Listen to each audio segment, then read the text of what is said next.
दूर से देखने में ये ज़रूर लगता है कि जज अलहदा होता है और वकील अलहदा होता है, लेकिन फैक्चुअली ऐसा नहीं होता। जज और वकील दरअसल एक ही बरादरी से ताल्लुक़ रखते हैं, एक ही ख़ानदान से ताल्लुक़ रखते हैं। सब लोग बुनियादी तौर पर वकील ही होते हैं, फिर उनमें से कुछ जज बन जाते हैं। ये मोटा सा नुक्ता तो हम में से सबको पता है। बेंच और बार एक ही चेहरे के असल में दो रुख होते हैं।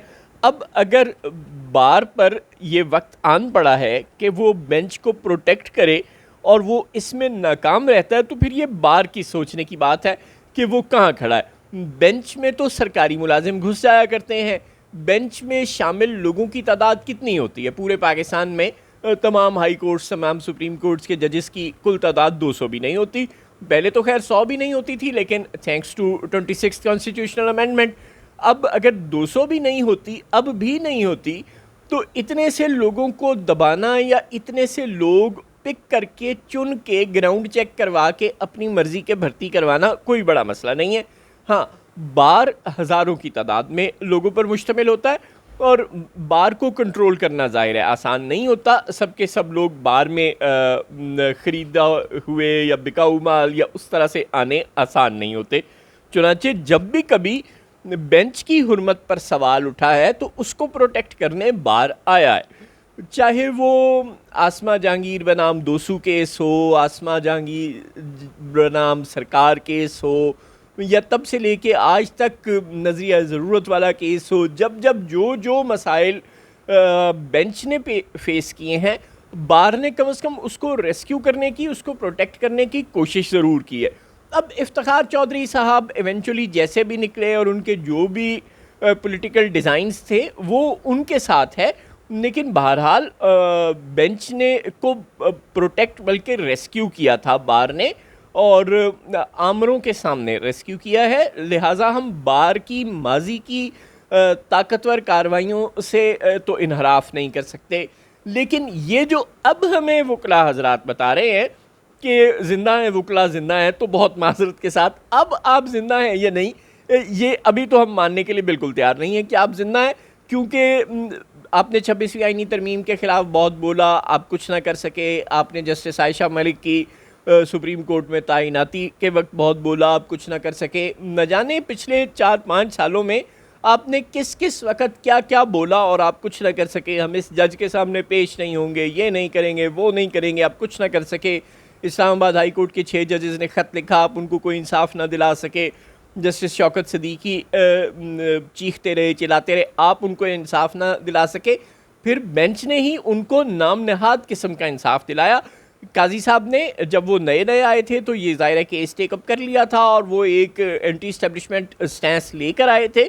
चुनांचे उन्होंने अपना मुंह धोने के लिए ये कह दिया कि वो जो उनकी मराहत कैंसिल और वो जो उनकी पेंशन कैंसिल और वो सब कुछ था, वो जज का टाइटल इस्तेमाल नहीं कर सकते। इस तरह की सारी जो उन पर वो थी जो पाबंदियाँ लगाई गई थी, वो सब तो उन्होंने ख़त्म करवा दी।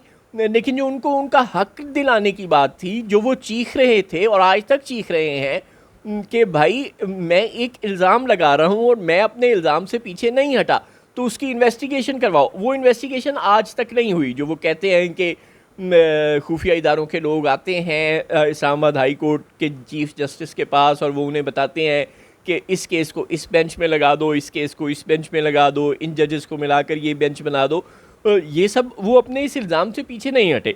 लेकिन काजी फ़ायज़ ईसा साहब को मौला खुश रखे, उन्होंने ऐसा कोई इन्वेस्टिगेशन करवाने का ऑर्डर नहीं दिया था। हाँ, उन्होंने जस्टिस शौकत अली सिद्दीकी को जो मराहत और जो पेंशन जो सब कुछ कैंसिल हुई थी वो उन्होंने बिल्कुल बहाल कर दी। ये उनका एहसान ज़रूर है। लेकिन बहरहाल वकला ने उस वक़्त भी कुछ नहीं किया था। और अब जो एक मरतबा फिर उनके लिए टेस्ट केस है, ज़ाहिर है मखसूस नशिस्तों का केस और ये जो कुछ भी सुप्रीम कोर्ट में इस वक्त चल रहा है, 26वीं आईनी तरमीम के ख़िलाफ़ केस, ये सब तो वकला की इसमें कोई दिलचस्पी नज़र नहीं आ रही। लेकिन ये जो जजेस की सीनियरिटी और ट्रांसफ़र से मुतल्लिक केस है कि जब आप चाहें जिस चीफ़ जस्टिस की सीनियरिटी को बिल्कुल ख़त्म करने के लिए आप दूसरे किसी हाई कोर्ट से उठाकर कोई जज वहाँ ले आएँ और अपनी मर्ज़ी के बेंच बनवा लें। ये जो सारा खेल तमाशा हो रहा है किसी सीनियर मोस्ट को जूनियर मोस्ट बनाने का, जो नया ट्रिक आया है, इसके खिलाफ जो केस है, ये अगर जजेस और वकला हारते हैं तो इसका मतलब ये होगा कि फिर वो अपनी जो वार ऑफ सर्वाइवल है वो मुकम्मल तौर पर हार गए। बिल्कुल ये ताबूत में आखिरी कील वाला केस है। चुनांचे अगर वकला इस केस को जीतने में कामयाब हो जाते हैं तो फिर तो शायद वो वकला जिंदा है वाला नारा लगा सके, वरना ये जो आपके साथ रावलपिंडी में हो रही है ये बाय द वे फिर बहुत अच्छी हो रही है।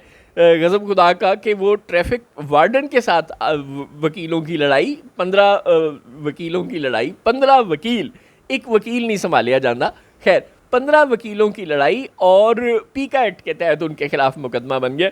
बस अब आपके साथ यही होगा, अगर आप बेंच को रेस्क्यू करने की कोशिश नहीं करेंगे, 26 कॉन्स्टिट्यूशनल अमेंडमेंट के ख़िलाफ़ नहीं इकट्ठे होंगे, सिर्फ महीने महीने बाद लाहौर, कराची, पेशावर, कोयटा में कन्वेंशन करके ज़िंदा वकला के नारे लगाकर चुप होकर बैठ जाएंगे, या सुप्रीम कोर्ट में आकर ज़िंदा वकला के नारे लगाकर चले जाया करेंगे, तो फिर तो आपके साथ यही होगा। फिर बहुत अच्छी बात है, फिर आप पीका एक्ट के तहत अंदर ही होंगे।